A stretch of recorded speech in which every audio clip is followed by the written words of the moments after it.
break. And a reminder to the board, excuse me, to please speak into the microphones. Would you please rise and join me in the Pledge of Allegiance to the flag?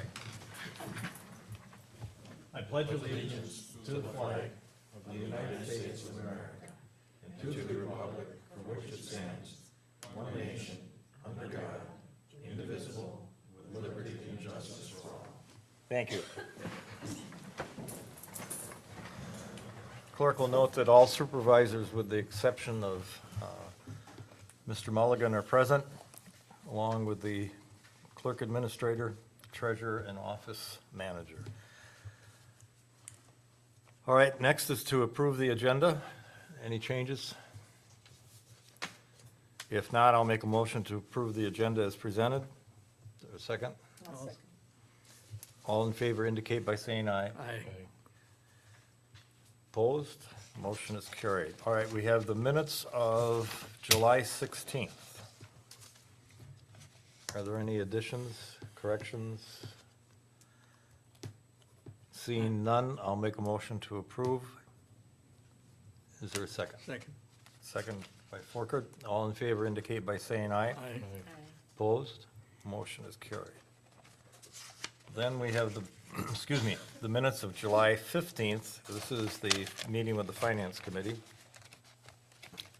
Any additions, corrections?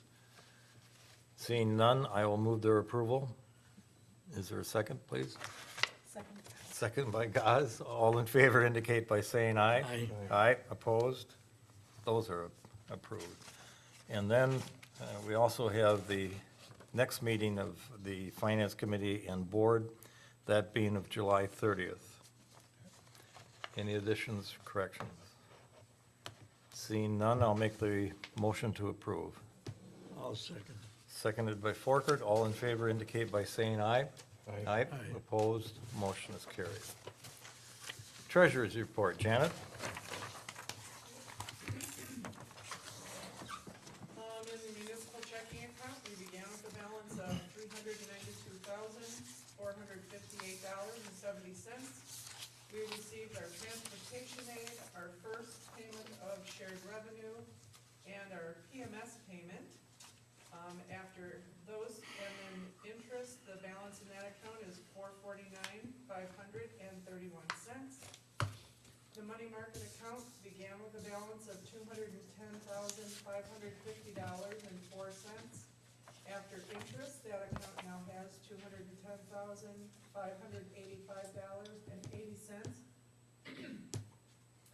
In the checking account, we began with a balance of $219,939.01.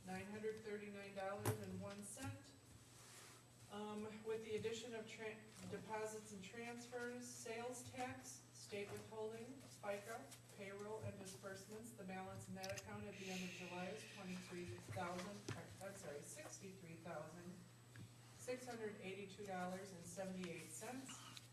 The utility district funds total $249,439.53.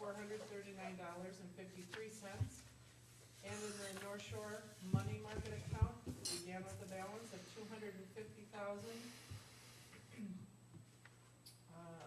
$572.42. With interest, that account has now got $250,589.45. With a balance in all town accounts at the end of July of $1,223,797.87. Any questions anybody has? If not, I'll make a motion to approve the treasurer's report as presented. Is there a second? I'll second. Seconded by Forkert. All in favor indicate by saying aye. Aye. Opposed? Motion is carried. Okay, payment of bills. You should have the latest total there of $491,537.25.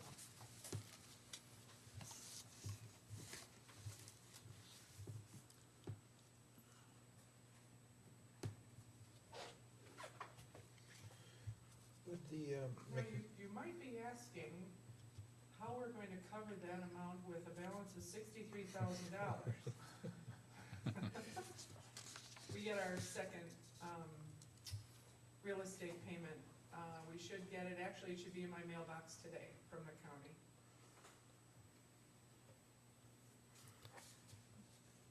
But the McMahon Engineers, the treatment plant ownership, Mhm. I mean, it's not, I'm not questioning the amount or anything, but is that going toward the investigation of who owns? Right, he's been, Gary Rosenbeck. Rosenbeck Rosen. has been helping the committee with their strategy and background work to develop a presentation to the Utilities Committee. Oh, very good. Thank you. Janet, when is the switch from, all right, we've called the bond. When is that gonna show up on the, I have the paperwork in the office to sign and get that all squared Okay. away, so we just need to turn in the documents and then they'll take care of it. okay. I have a question. Go What ahead. is a tub grinder? Yeah, I was just looking at that. That ground up the stumps in the Oh. pit that we have pulled out of the parks and the highways. We were running out of room there to put materials, so they came in and ground stumps for, I think it took them 18 hours to grind everything up into mulch. And where's the mulch? It's piled in the pit. Okay. Okay, any other questions?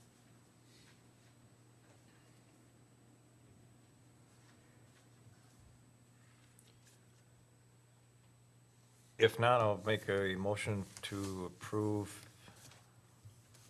the checks as presented. A second there. Seconded by Cavazos. All in favor indicate by saying aye. Aye. Opposed? Motion is carried. Public input.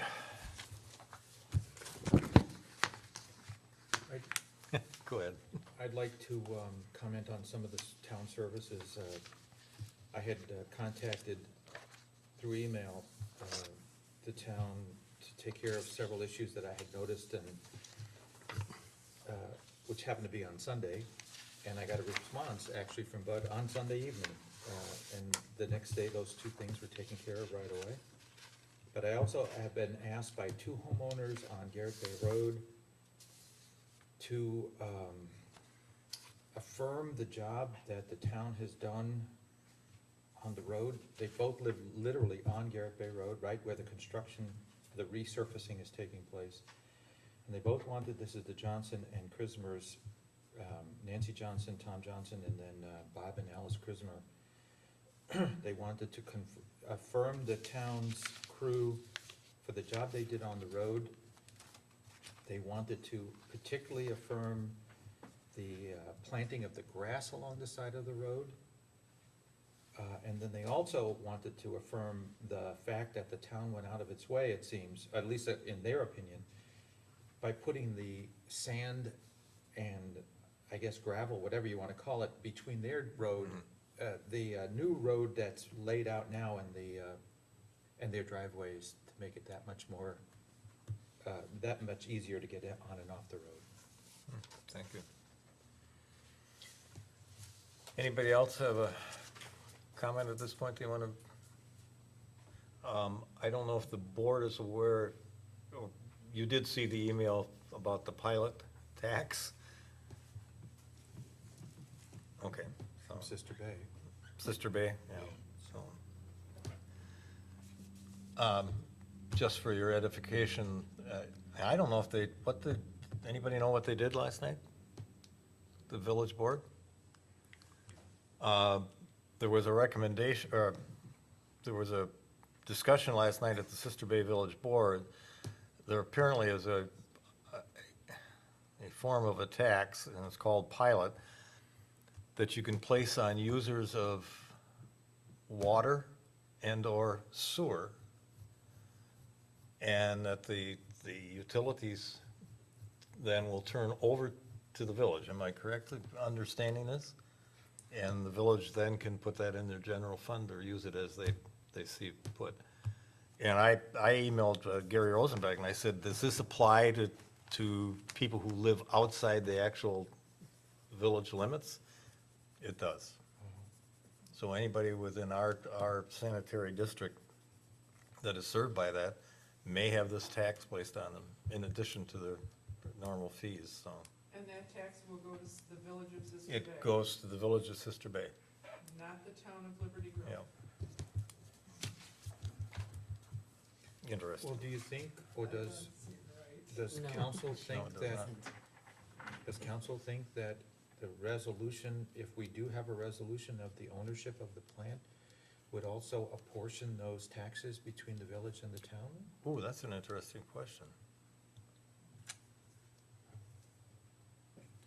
I don't know, this is pretty fresh, so, Yeah, that's an we haven't talked interesting too far point. yet.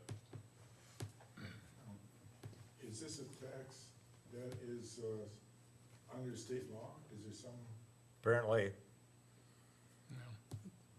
I mean, Gary responded almost immediately that, yes, that's, and it's done quite a lot. He's, you know, he said, and very often, they don't reduce your property tax. They just take the money and that's it. But didn't he also say in his reply that it's unusual for a utility that is not governed by, what's it, WPM, something that they're not governed by?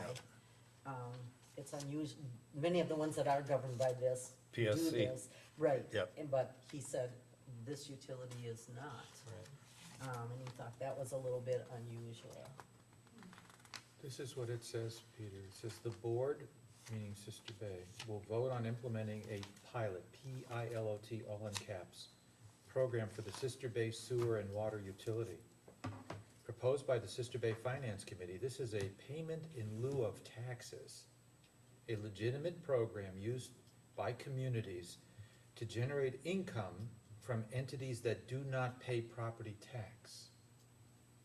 In essence, the Sister Bay Sewer and Water Utility will make a payment to the village to help defray debt and provide operating capital. If adopted by the board Tuesday night, yesterday, Yeah. the Sister Bay Sewer and Water Utility will have the ability to pass this payment on to the consumers by raising sewer and water rates. SBAA is notifying its membership because business is the largest consumer of the services provided by the sewer and water utility, and a rate increase can have a hefty impact on a business, bottom line. And then it asks if they wish to express it to the So sewer. it affects somebody who basically is leasing a building and not paying the property tax?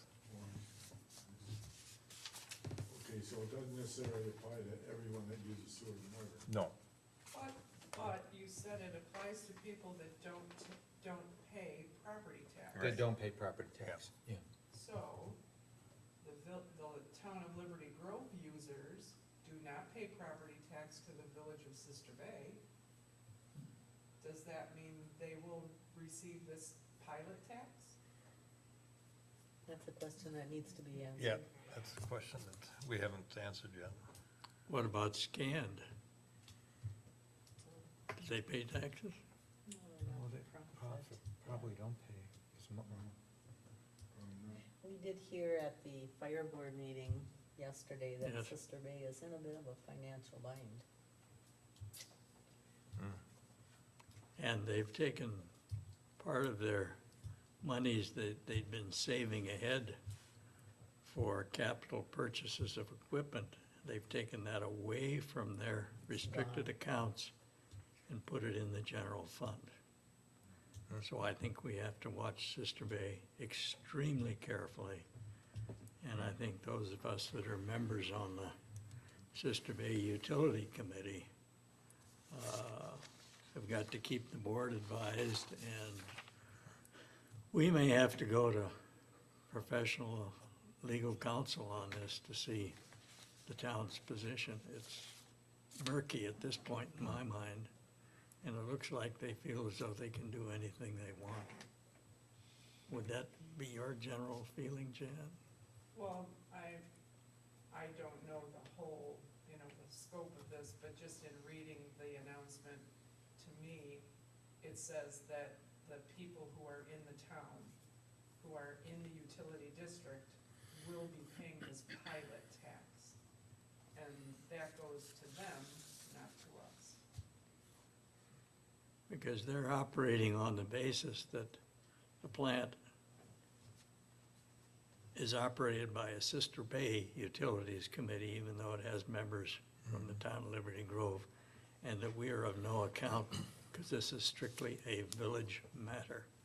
And This it is an comes back- oversimplification. Right back to the ownership issue. If they're desperate, you know, be careful. If they're desperate, they're gonna Well. be trying. Okay, any other public input anybody has? All right, let's move on then to the report on culinary kitchen investigation status. Mary Pat, David, the world? Maybe Yeah, we're- my microphone.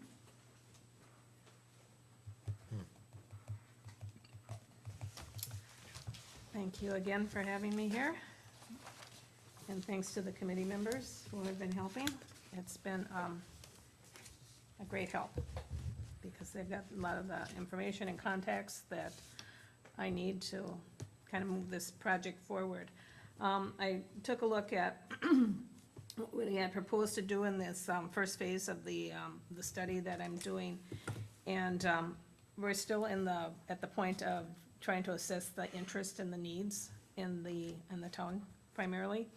A survey was sent out, and we've also posted it online.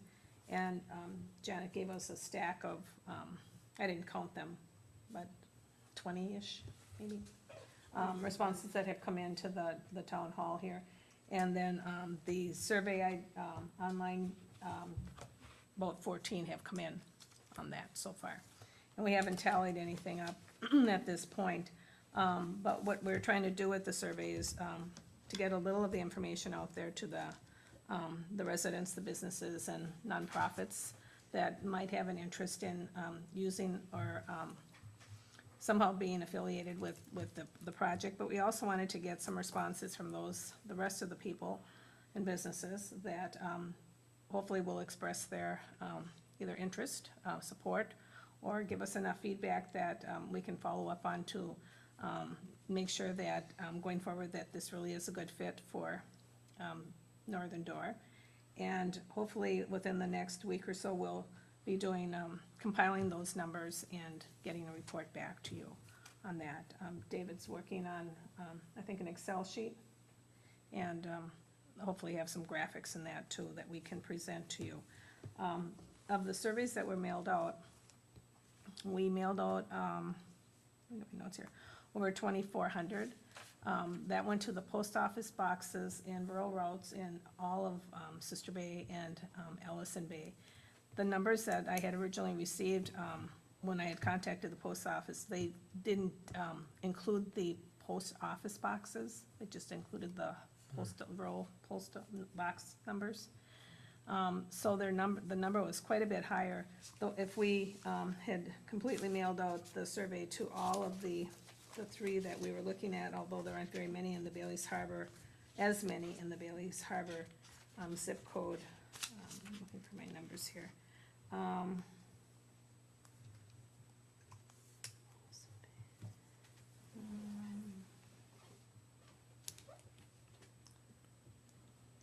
That would have been, the 2,400 went to just the first two, and then the Bailey's Harbor would have been an additional 1,109. So that they have a really large rural route, which didn't include large percentage of Liberty Grove residents. And we do understand that there were some residents that didn't get a survey, that are Liberty Grove residents. And trying to stay within the budget and trying to get enough of a survey response, that's what we looked at doing. We did not mail out to any out-of-town addresses, just stayed right within Liberty Grove to try to get a sense of what interest there was and what questions people might have. The other thing that's, we've done, since then, in this last couple of months is we've, tried to look at what funding sources might be available if this project does go forward. And again, this is a feasibility study to determine whether it will move forward, so and commitments can't be made at anything at this point.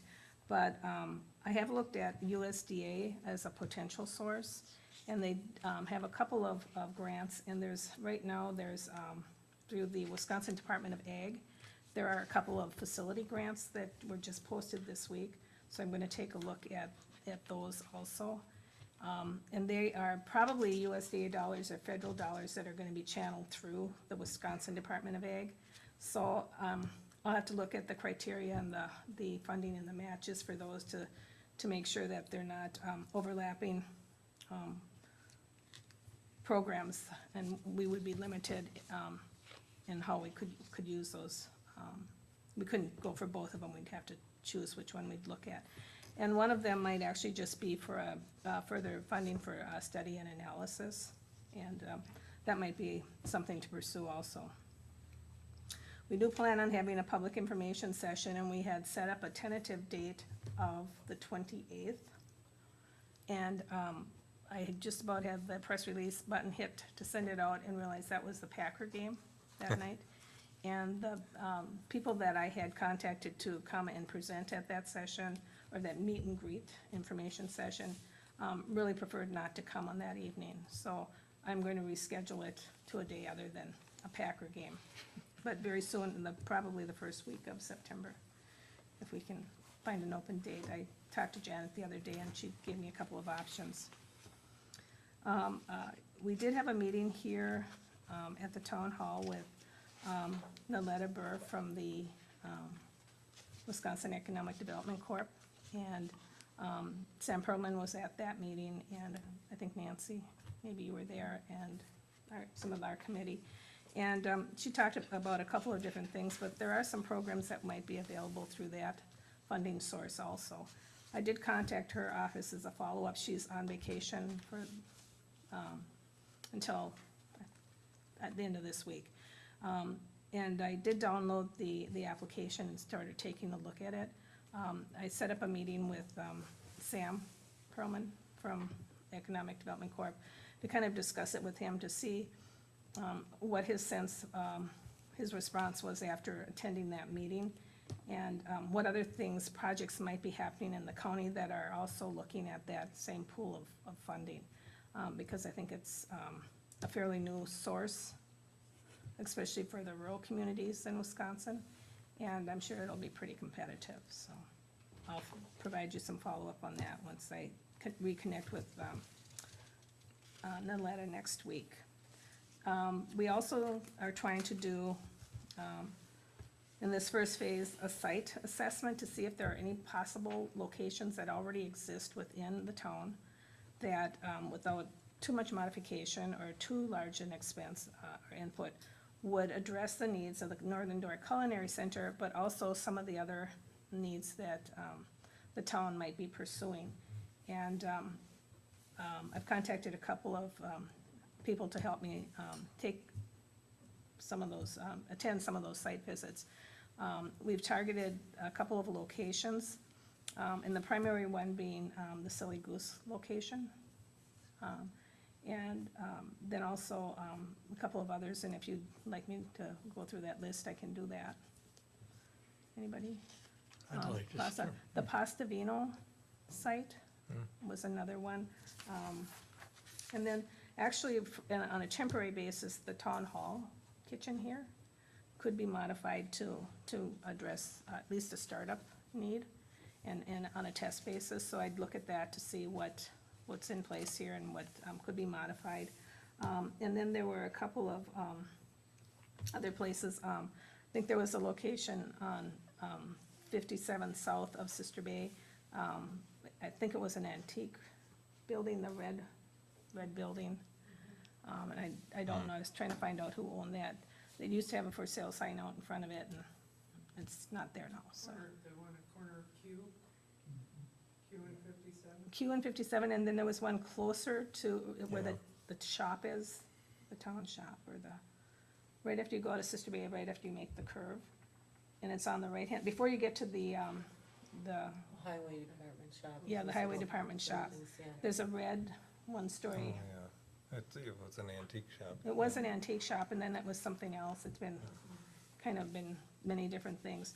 So I'm trying to, focus more on up on this end, and hopefully, take a look at, especially the Silly Goose, because I think you had a group or a committee that had been looking at that for, possibly some other uses. So I'll take a look at that. Any possibility, I don't wanna put in a can of worms, but like anything at the North Fire Station, for example? I haven't had that on my list, but, that certainly would be worth taking a look at. Be- And certainly if there are any others, I'd like to try to get this, the site visits done by the end of the month. And what I typically do is I'll go in and try to take somebody with me that has some knowledge of the building or of the location. And then somebody that has some knowledge of structural, things within the existing building. And then I take a look at what I have for code requirements for the food manufacturing, the state, the federal, and the local, and try to kind of meld those all together. And I kind of do the, pros and cons type thing, and do a list of what things it meets, what things it doesn't meet. And then, of course, I'm looking at it from the aspect of a culinary center. And there's probably maybe some other uses that the board would be pursuing too. So if there's something that, at this point, since I haven't done any of the site visits, if there's somebody that you want to include on that list that's going to be visiting these places, that has more knowledge of what other uses the board might be looking for, certainly this might be a time to do that. I know, I heard from Mike Schneider at the clearing, and after being a little confused about what the whole thing was, he expressed great interest, enthusiastically, about something like that. And from his perspective, it would be an opportunity for the clearing to rent the facility to hold classes that they cannot hold at the facility there at all. Right. Mainly because they just don't have the room for kitchen and other kinds of things.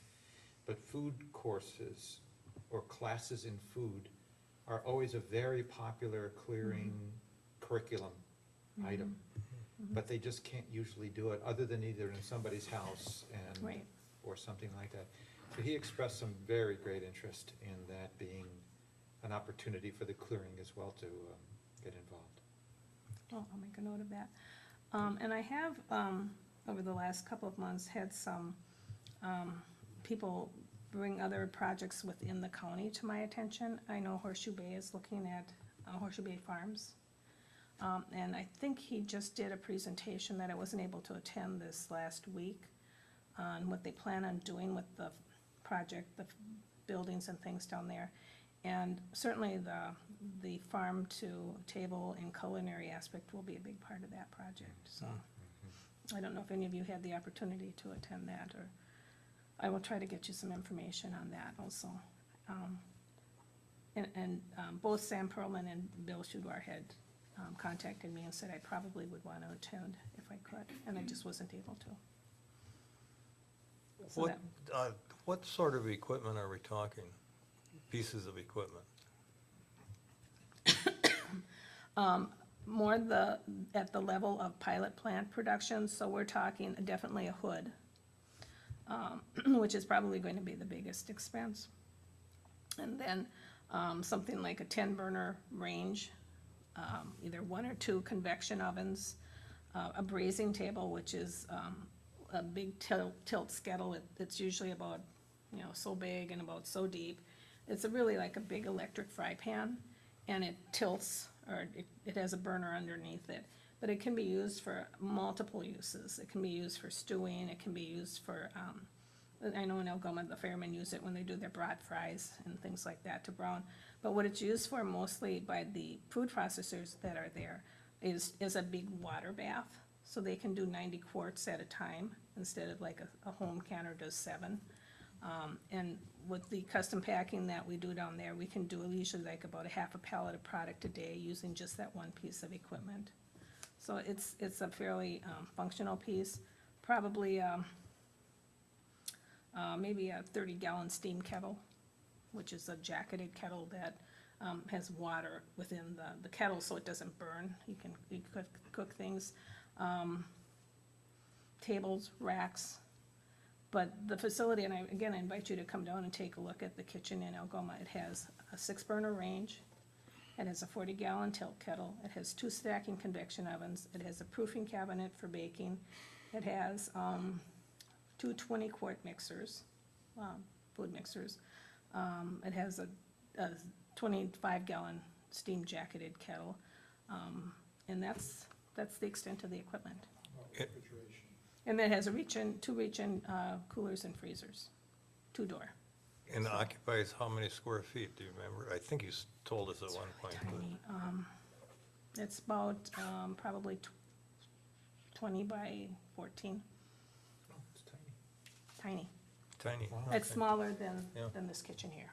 Oh, wow. Wow. But the biggest need is for warehousing or for storage, so you need a space usually 3 to 4 times the size of the production area for packaging or storing jars and product and things. So And- it's not a huge space. What's the requirement on the storage space? About a year and a half ago, the state, and I was down in Madison for 5 hours yesterday, kind of appealing this decision. It's not in the food code, but they sent a letter out to all shared use kitchens, and not just incubator type kitchens, but let's say that a restaurant up here decided they were gonna let somebody else in to share their kitchen with them. They consider that a shared kitchen. They consider a business incubator a shared kitchen. They put out a letter to all shared use kitchen owners and managers that anybody using that space was required to store all ingredients and finished product on site unless they had a licensed warehouse that they were taking it to, if it was going to be held for more than 24 hours. So most bakers don't have any problem with that because they're delivering fresh or they're baking to order. But the people that were doing, like Joanne Penny, that is doing a canned bottle product, she comes down and does 30 or 40 cases when she's down there. And she was always able to bring those home, put those into a storeroom that she had. And when that letter came out, she was then required to store it on site. So what she now has done, and which is allowable, is she has had a portion of her home, just a small little office area, designated and set up as a licensed warehouse. So she's been able to meet that need, but for some people, they might not have that extra space, you know. So it's an unfortunate situation right now, and I've been trying to work with the Department of Ag and the Food Science Department at UW-Madison to try to clarify that, so that they would take and modify that, because it is not in the food code. It was something that was added through a letter, through a notification. And that was about 2 years ago. But several of the incubators that are functioning in the state now have built a fair amount or have a fair amount of warehousing space available. And that's how they generate a significant portion of their income, because there are other small businesses in the community that also don't have adequate warehousing space. And so they are able to rent space from the shared kitchens for their warehousing needs. What constitutes a licensed warehouse? It's a designation within the food code, and it's a whole chapter in of itself. So it has to meet certain facility standards. They're pretty basic, you know, they have to have washable floors, they have to have, you know, pest control, it has to have, you know, no contaminated water within so many feet of the building. So it's not real difficult to meet that standard. But, for example, an open barn would not work, you know, something that's not contained. And does it have to have refrigeration as well? No, just regular. Just a room that can be isolated, and they don't even consider, they consider chicken wire or you know, walls, if you can separate it so that it can be locked and contained. if you're storing, product in there that's, in cases and on pallets and in jars, and it's pretty well contained, but you wouldn't be storing, refrigerated or, then it, they would even consider somebody that's storing a finished product that's a frozen product. If you can lock the freezer, they consider that acceptable. Old fire station comes to mind immediately. Dave, you had your hand up. You said it had to be on-site, you mean within the Next to same? the post office. No, it does, it has, if it's on-site, then you don't need a separate license. If it's off-site, you need a separate license, and a warehousing license runs, I think, it's under $100 a year. So it would be conceivable that in this context, that we could be looking at one spot for a kitchen and another spot for a Absolutely. warehouse. Interesting. Should Yeah. Mary Pat look at that as her site? And, process? in Athens, Ohio is a good example of that. They generate almost probably 60 to 70% of their income is from food warehousing for small restaurants and businesses that don't have adequate space, or that have difficult locations for deliveries to get to. And I know Billing, Shudwar down at the, Sturgeon Bay Incubator had a really large, bay of his, manufacturing, incubator set up for food warehousing. And they warehoused for, DJs on the bay for a good number of years. Let me see if I have anything else here. Oh, I have made contact with NWTC again, and Sally Martin, who's the Dean of Outreach and Outreach Campuses. And she hasn't returned my call. I believe she's on vacation, so I was trying to get a follow-up from her. Summer's a hard time to reach people. Questions that you might have? I've got a couple of questions. On the mailing, did you target just, the 54210 and the 54234 in general, or Liberty Grove taxpayers? In general. Okay, just kind of going back to the utilities conversation we had before the meeting, why wouldn't somebody from Sister Bay say, sure, I'll use the facility if they're not paying for it? If the town is going to be sending money for startup for this, I really definitely feel that the taxpayers should be involved. The other, question I would have, and this is something that didn't occur to me either when the $1,000 was requested for the mailing, had it been mailed out by Liberty Grove as a tax exempt organization, there would have been more than half of the postage saved, as opposed to going out under commercial enterprise. I called the One Touch Point company today and spoke to them, and the postage, which is the largest single Right. portion of it, would have been, well, it was 26 cents per piece for a commercial or standard entity, and 12 cents a piece for not-for-profit. So maybe in future surveys, since the town is paying for that, you might wanna Yeah, actually and I have the had town make the specifically told them that it was a town board, that it was a nonprofit, and they had originally told me it was going to be somewhere between 15 and 20 cents for a nonprofit. request. That would have come out then Yeah. at 2,500 to 1078.30 for the 2,500 pieces that were sent out. So, there's a disconnect there somewhere. Yeah, definitely. I Do really, you want me to try to, see if I can figure out a way to send it out to those mailing addresses within the Bailey's Harbor? I think that would Okay. be advisable, and in future mailings, especially Yeah. if this exercise or this Mm-hmm. attempt will be funded, all or in part by the town, Right. by taxpayers, I think that should be the concentration rather than just a zip code.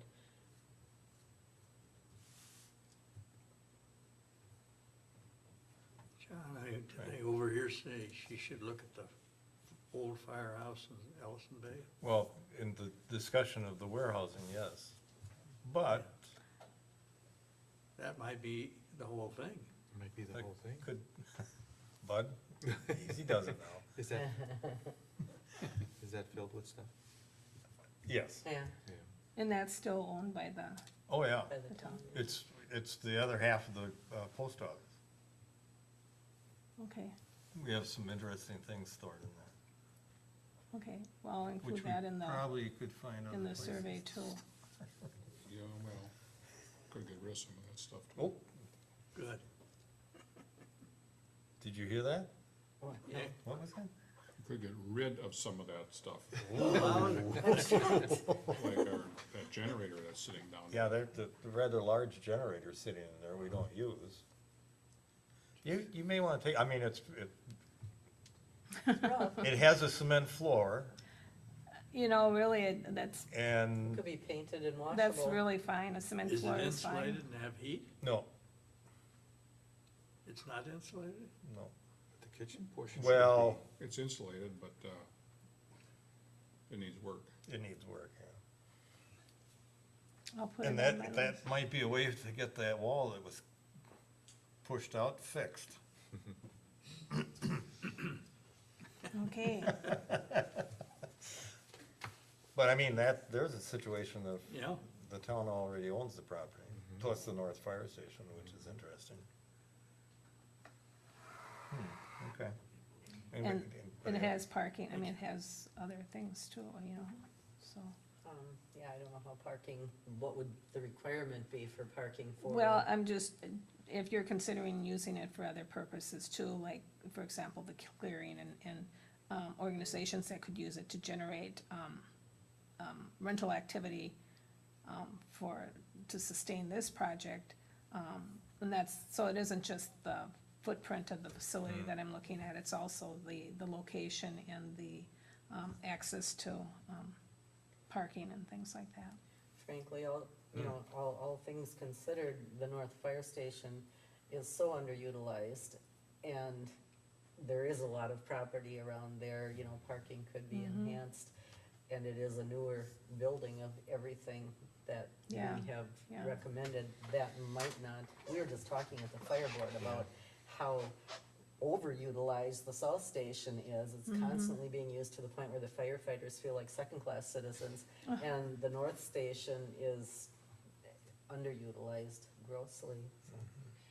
In fact, we had a board meeting there Monday morning, and it was a long board meeting, and one of the quilter ladies came in, says, we really get this room at 10:30, and Chief Hecht was not too pleased. Wow.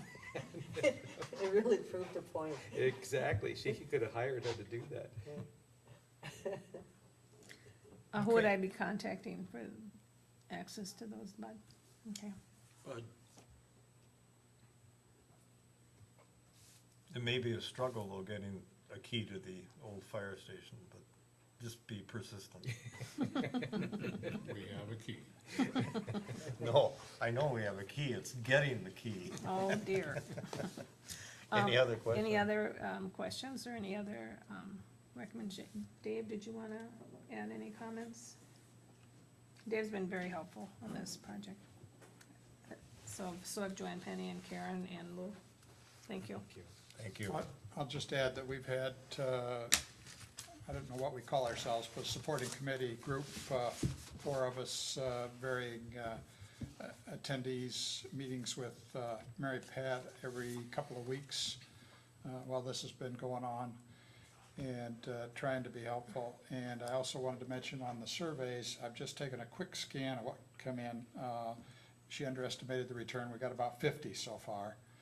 And out of those 50, I would take a quick guess and say they're roughly half positive in some specific way, about 10% negative in some specific way, and about 40%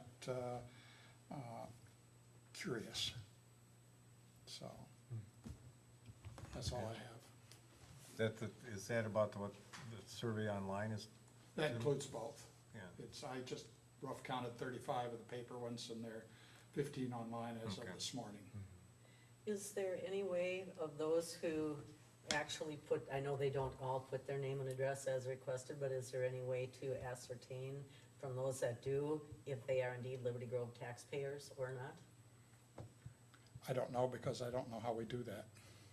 Voter records, probably. Yeah, and one of the things that I'll be doing is, I will be doing a follow-up contact to all of those that responded that they were interested, or that, or even some of those that maybe have questions or concerns, and inviting them if they indicated they wanted to be at the next, the informational session. But I think we can find a way to do that. I will mention that a significant portion of our meeting time was on the survey, how to get it out, how to determine who to send it to, how to decide where to cut it off, because the numbers weren't working out. We did have the tax rolls, and we did want to send some out to people who were not residents. The voter rolls wouldn't work because there are unfortunately a lot of people who don't vote and who aren't registered. So the tax rolls, you know, it's really tough to figure out. Oh, how well I know, I sent out a campaign letter a couple of years ago and went through every single name on the tax rolls, and their tax address is not necessarily their PO box, so it's, I Right, know how right, frustrating that and can yeah, be. you have to do all that kind of Yeah, mapping, and it's a lot of frankly, work. there wasn't anybody working on the project who had that time to do that, so we didn't do it. So we ended up falling back to the zip code and trying to take a blast that would get the maximum number of people that fell within the Liberty Grove range. Our rationale and the committee suggested to Mary Pat that we go ahead and do Sister Bay, even though a lot of the people in Sister Bay aren't Liberty Grove taxpayers. They are residents within Liberty Grove, and they are prospective users of such a thing. And we were looking for that kind of support as well. In other words, feedback from people that say, I'm interested, I might use this, not You do just, I understand my might pay for it. concern though, do you not, that those particular users wouldn't be funding it? Well, but they would in the sense that we're talking about a fee-based entity, not something that people would get to use for free, Sure, sure. so. But I think you're more concerned on the expenditure for The front I money, am. the right, front money. and that's appropriate, but That raises an interesting question in other kitchens. If they were established by a municipality, how did they handle, or how do they handle that situation? And is it possible, well, I suppose it would be possible to set a fee schedule that would be variable. resident, non-resident, And some of them have done that, but most of them just have a set fee. And some of them have actually developed memorandum of understanding between a number of municipalities. Okay. Or, you know, I look at the Brown County Kitchen, and we have the city of Green Bay, we have all the little sub-areas around there. And then we have a memorandum of understanding with NWTC, so it opens it up to their territory also. And the funding, often when it's pursued, it's done as a collaborative grant request between Oh, those okay. entities. Sure. And I think we had just a brief discussion at one point. I haven't pursued it at this time, because we didn't have any numbers or anything.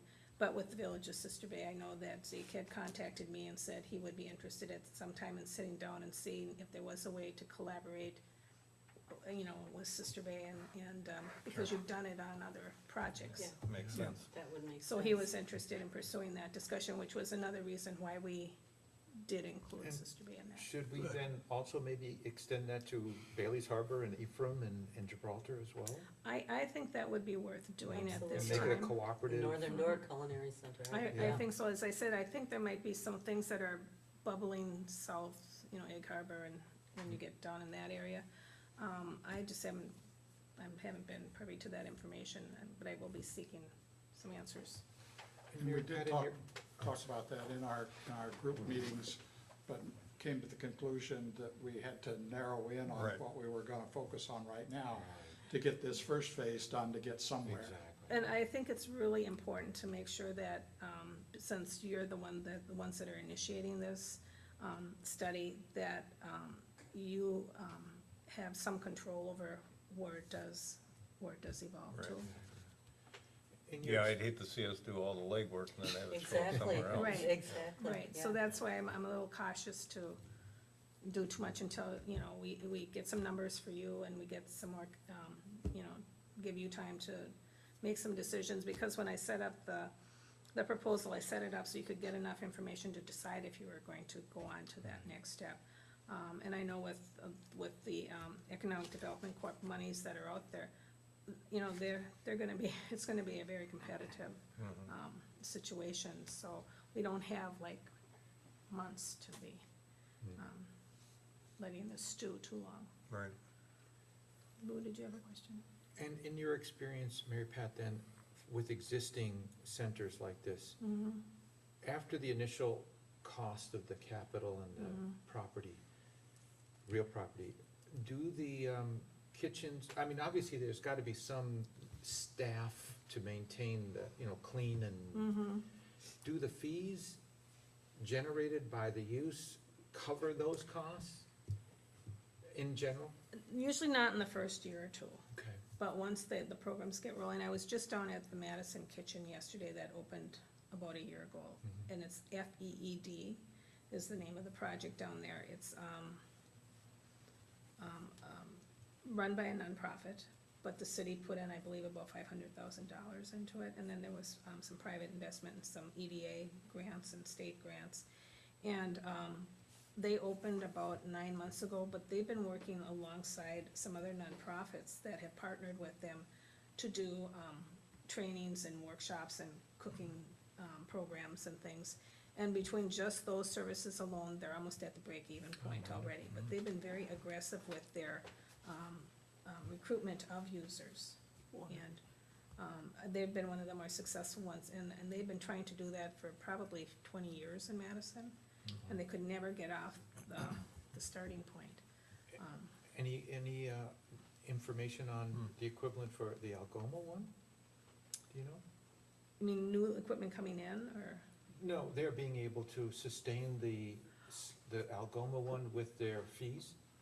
the Algoma one is a little bit, the kitchen space itself is sustainable, but it's part of a bigger facility that is set up for, workshops, and they have a catering room, and they have banquet rooms, and that facility, is still in the, developmental phase, for that lower level, but the kitchen itself, that is supporting itself and the staff. It is supporting itself, that's great. But there are a number of other kitchens in rural communities, and I can point out a couple in the southwest section of the state where there's quite a few of them like really close together, which isn't always a good thing. Competition's good to some level, but not necessarily when you're starting. And I know the program in Gays Mills was funded entirely by EDA dollars because of flooding a few years ago. And the only way the EDA wanted to put money into that community specifically, and so that they could relocate a lot of the businesses that were down at the river up higher.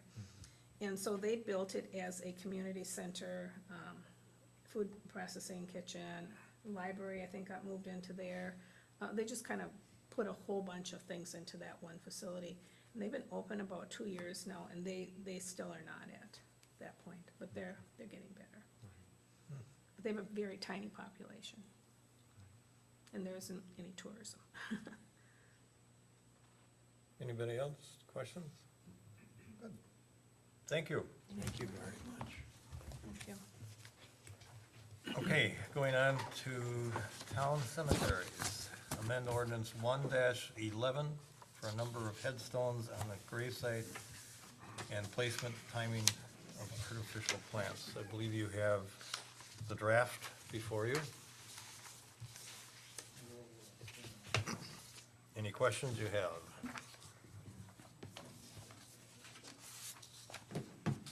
Oh, you didn't get it quick. Yeah, you can.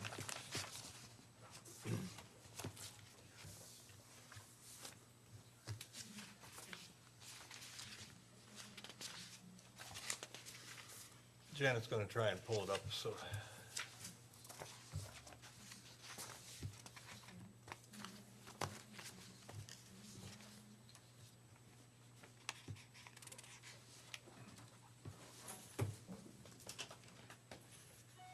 There we go. Thank you. guys.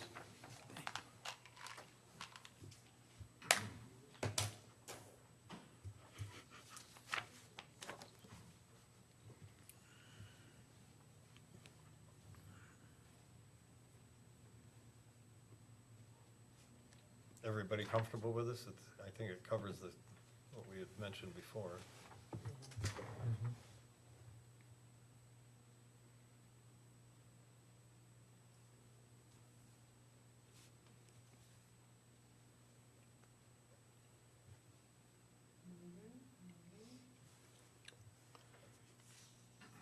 I changed the last wording under B there a little bit. The way it was worded at from one of the meetings, it says, "All sites not maintained in accordance with this ordinance shall be subject to removal by town staff," and it made it sound like the site was gonna be removed. Yeah. So I put remedy in there to, That's pretty draconian. we did, well, we did go, I did go that route one time when we were trying to collect some fees. Oh dear. You dug somebody up? The thought was, and it did work. I think the wording You is know- fine. It never ceases to amaze me. There are so many interesting facets to this man. Almost scary. Yes, some are very scary. Okay, if everybody is in agreement here, I move approval of ordinance 2-14 as presented. Is there a second? Second, Any further discussion? The procedure then is that he takes these changes, inserts them in the ordinance, and we have a whole new ordinance that we sign. Okay, good, Right. We have an amended ordinance, yeah. Yeah, an amendment. yeah. Okay, all in favor indicate by saying aye. Aye. Aye, opposed? Whoop, no, we gotta have a roll call, I'm sorry. Borkert, Aye, Goss, aye. Cavazos, Aye. Lowry, Aye. carried 4-0. Okay, consider authorization to attend budget and finance workshop. This is- Nancy has asked, would like to attend the budget workshop and would like to, I think it's August 19th, no, September No, 19th no. in Green Bay. I think is the date I I did think bring my that is, application. yeah. 18? Is it the 18th? What's a Thursday now? Yes. Yeah. Towns Thursday the 18th. Association training. It's, I think it's in Green $65 if you prepay and $75 if you're a week or less out. what time does it start? Registration's at what, 8 something? 8 to 8:25 registration. 8 to 8:25, okay. So Well, we've got a fire board meeting scheduled that day, Hans. Yeah, well, if you're not planning to go, Frank, we'll have a We representation. still have, Yeah. yeah. I've what's the got, next closest one to Green Bay? You got the Royal Ridges and Ripon, that's the 23rd, Stevens Point and you got Point on the 17th, right? on the 17th. Of September? Mm-hmm. That's a long day trip, Yeah, it is. yeah. maybe we could change fire board too. Maybe I should just see if we can rearrange that then. That might be a better solution in Yeah, the long run. I really think I 'Cause should attend Ripon, it. Ripon or Stevens Point, you're right, Yeah, it's a that's- long haul. Yeah, it is. Well, it's longer coming back than it is going. Came back from Carter, Wisconsin this weekend and I thought I was Oh, gonna yeah. die. Depends on if you like driving. You were the Yeah. car. Yes. Both, Anybody else interested? Go ahead. Janet? I'll Jan? go. Yay. that'd be wonderful. I I'll think go it's- if I can go to cable. Well, I have you then. Just kidding. Yes, Would Friday the night, no, I think Friday the 19th doesn't work for you for the fire board then. You mentioned that, just while I have you guys, My Friday's open. I think Nancy said she wasn't able to make it that day. 18th, oops, the 19th of Friday. September. No, it's September 19th, It's I'm open? available, yeah, I wasn't available for the 12th, Okay. but the 19th I am, I will suggest that to Bill okay. and see if we can't do it the next day then. Oh, that would be great. All right, good. I'll put a question mark there. Right. Me too.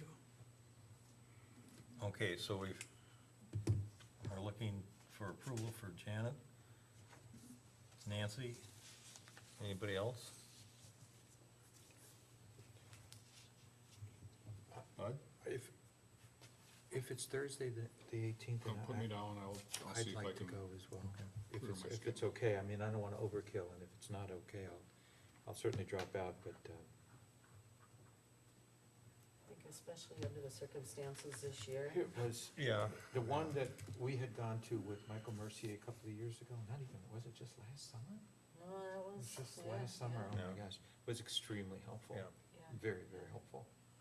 They do a good job. Put me down for a question mark too. Frank, okay. I'm thinking by then, we might even have our information packets about the override that we could maybe run past one of the, people there. Oh, that's a thought. Those are gonna be in the mail by then. I'll take Have to mine. be. That's okay, I just wanna, Yeah. that's one of the topics I wanna discuss, or I'm hoping to hear something about. Okay, well, I'll make the motion then to approve, authorization to attend for Janet, Bud, Lou, Nancy, and Frank. I'll second that. Second, okay. Any other discussion? All in favor indicate by saying aye. Aye. Opposed? Motion is carried. Thank you. Well, thank you. I think it's important. Okay, operator licenses, do we have any? Yes. Okay, Oh, okay, let's see, we have one for Henry Godbout, Jean Montiles, Peter Orlick, Madeline Champeau. That's it. Two of them are new, everybody passes, they've all paid. I'll make a motion to approve the operator licenses as presented. I'll second that. motion by Gauss, second by Cavazos. Do you check against any? I go Okay. on our court's website Good, okay. Yep. looking for OWI. thing, and we have. Yeah, Oh, yeah. oh, yeah. Sure. Some people that have had numerous OWIs, and all of these, there's nothing on any of these. Good, thank you. Okay, all in favor of the motion indicate by saying aye. Aye. Opposed? Motion is carried. Future meetings. Correspondence. I have received, Can't get around from, this. a lawyer representing the Old Stage Lane, deal. We have to talk about this. This would be normally a closed session item. The proposal is to close off a portion of the road to the public and allow only the owner down there to use it. I showed it to the DNR and they basically laughed at it, Yeah, we can't do that. so there we go. But just for my information, is that the same law firm that the owner had been represented by, or is this yet a different one? This is a new one, Oh, I figured, all right. yeah, that's some new, does that make like 5 now? I think it's, yeah, Attorney- it's approaching that. Attorney William Woodward out of Green Bay. That's very suggestive, though, of someone who is being rejected by his attorneys for not pursuing frivolous claims. At what point can he be just stopped? Or can he just keep bouncing from attorney to attorney? You can. Ah, And in our bills, there's some response Yeah. from Jack because there was a scheduling Of course. conference and Yeah. and a charge. I saw it on there. Minutes from the Sister Bay Library Commission, meeting agenda for Coastal Byway, that was. Excuse me just a already. second, but can't we go after that individual with our court costs and legal advice costs? Well, we did on the one case that he lost, we get reimbursed. But it actually has to go to trial, if I'm understanding, to recover, well, obviously to recover court costs. I don't know if there's anything frivolous. That's I the mean, that's thing, hard. Frank. If Would there it's- be anything wrong with sending him a letter saying, this is what you've cost us, and making it a matter of public information? It's like he's stalking us.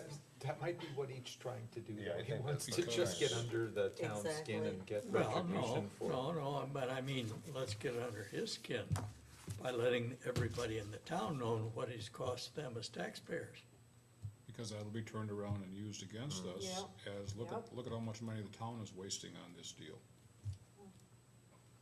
And we don't have a choice. I mean, the DNR and the Corps of Engineers told us, Goes to the water. yeah, Yeah. goes to the water, and if you allow them in there, you're responsible, and they'll come after us. Yeah.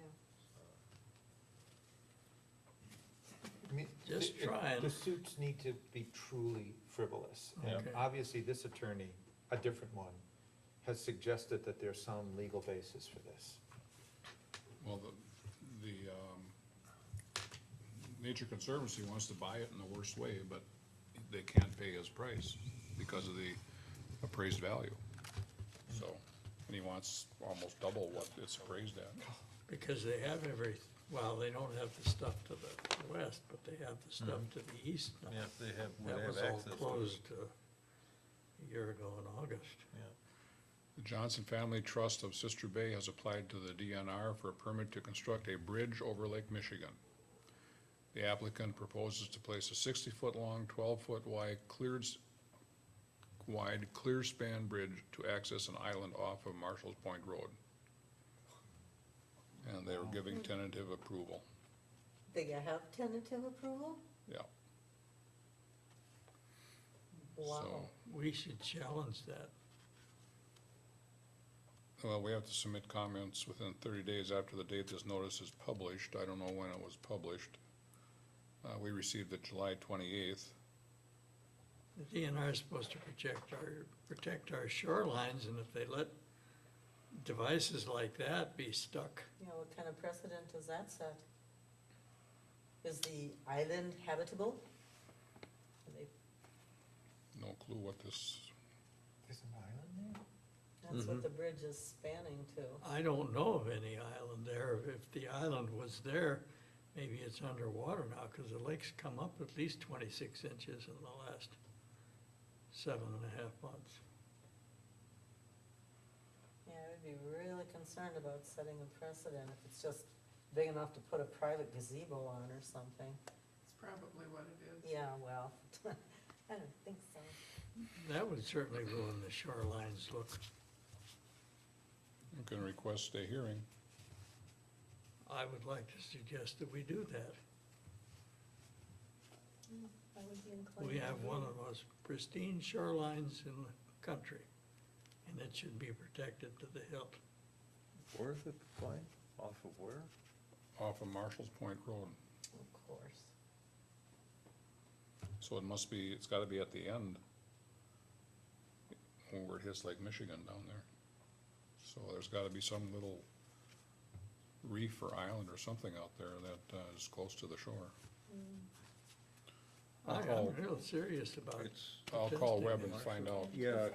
why don't we have, what's going on. Bud get a hold of Webb, and then I would like to see Get the back. town protest. Well, let's something go like for that it, too. hammer and tongs. well, fine, get the particulars on it. That's just tacky. Sure. And, we have a tentative agreement that we'll ask for a hearing? Yeah, Absolutely. yeah. You need a motion? Yeah, we should. I'll make that motion that we request a hearing regarding the 60-foot Rich? based on, what he finds out, or just No. request here? Well, we can always say we won't. Exactly, Yeah. Okay. yeah. Is there It's a not- second? It's not really on the agenda to do something. Oh, that's Oh, right. okay. Yeah, well, you know what we mean. We. We'll find out our dates of everything Yeah. and then go from there. Yeah. Okay, okay.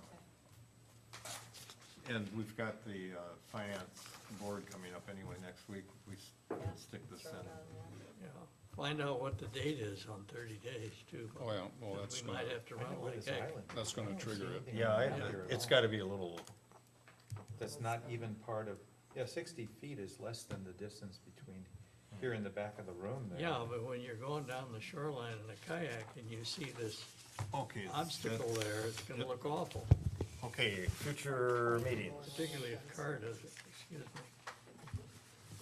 Okay. 21st, GEODC meets at 10 a.m. That's tomorrow. Yeah. Yep, concert in the park. At the Tomorrow Women's night Club, it's 5, 6 to 9. So wanna go to that next one. The Land Trust has their annual meeting on top of the hill on Sunday. yes. NDNA has their annual meeting on Sunday at the Women's Club. Finance at 6 o'clock on Tuesday. 8 AM fire board? No, that's the No. 18th, this is the 25th. Could be a fly on the wall. No. Plan Commission the 27th at 7 o'clock. I have company. So we go. 28th, Nordor Culinary Meet, Greet, and Eat here, 3:30 to 7:30. Did Mary That Pat one- say she That one's canceled canceled. that? They're gonna reschedule that. It's the Packer Kane conflict.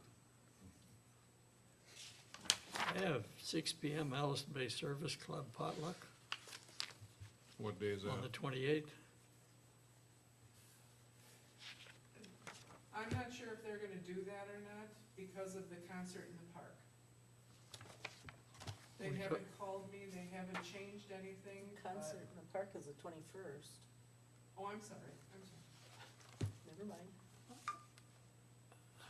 So you're saying the service club is scheduled for a potluck here on the 28th of August? That's right. Unbeknownst to us. Unbeknownst to the calendar.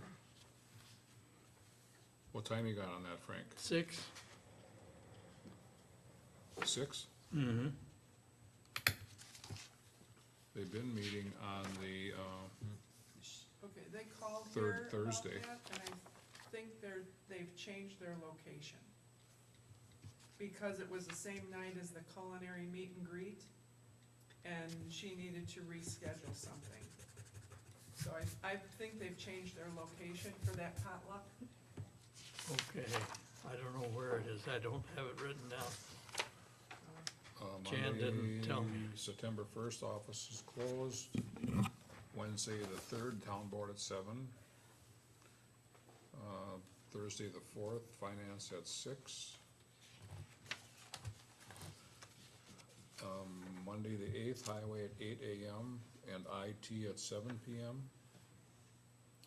Excuse me, Bud, once again, On the 8th, right? highway at 8 in the morning, Okay, IT at 7 at night. Now they're Right. just T, right? Technology. there's a Officially, library is it? commission meeting at 1 PM on the 9th. Library Commission. Parks and Property at 8 a.m. on the 9th. Plan Commission, the 10th, 7 o'clock. Door County North has a Sustainable Egg Tour on the 11th. There's another one of the chief officials meetings going on at Sturgeon Bay City Hall, 7 o'clock. 17th is the board. 18th is when the fire board's meeting tentatively, though, that's gonna try to change that one. Okay. 23rd and 25th are the two informational meetings that are being informed in the letter Will the plan commission sandwiched in between? on the 24th. And that pretty much takes care of That's gonna, What's the time on the 23rd and 26th? Both 1 PM and 1 7 and PM? 7. 1 and 7 each day. okay. Thank you, Janet, for putting this stuff together. Anybody wanna know what we're talking about, the island?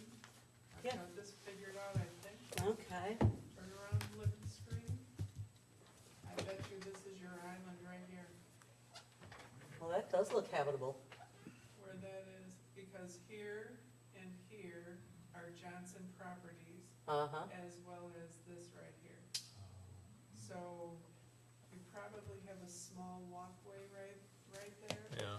and, yeah. you know, I mean, it could be something as small as a, you know, a 5-foot bridge. And that's what they're gonna call it, is a bridge. Mhm. Or Says- Doesn't look like you can see it much from the, It says 12 feet wide here. could be bigger, and it could be cutting across from this piece of land here over to here, cutting across there. It's in section 25, and that, I believe, is that area right there. Does that have a scale on it at all? Yeah, the measuring tool. You can measure, Yes. yeah. What do you want me to measure? What am I measuring? The span, the larger span there to see if it's 60 feet.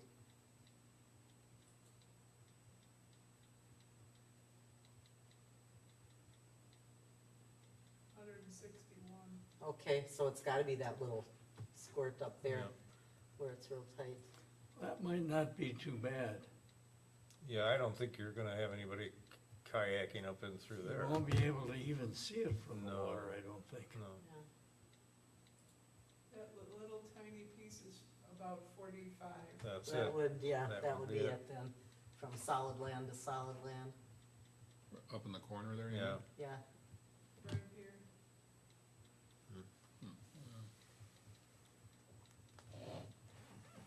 Well, do we still wanna pursue this, or? I'll find out what it is, Yeah. at least. Yeah, Yeah, yeah, do that. definitely. I'm not quite as alarmed as I I'm was. surprised they didn't send a map or a drawing with that. You always have to ask for that stuff. Yeah. Okay, I move, we adjourn. Second, All in favor? I, Hey, Opposed? I've got a question.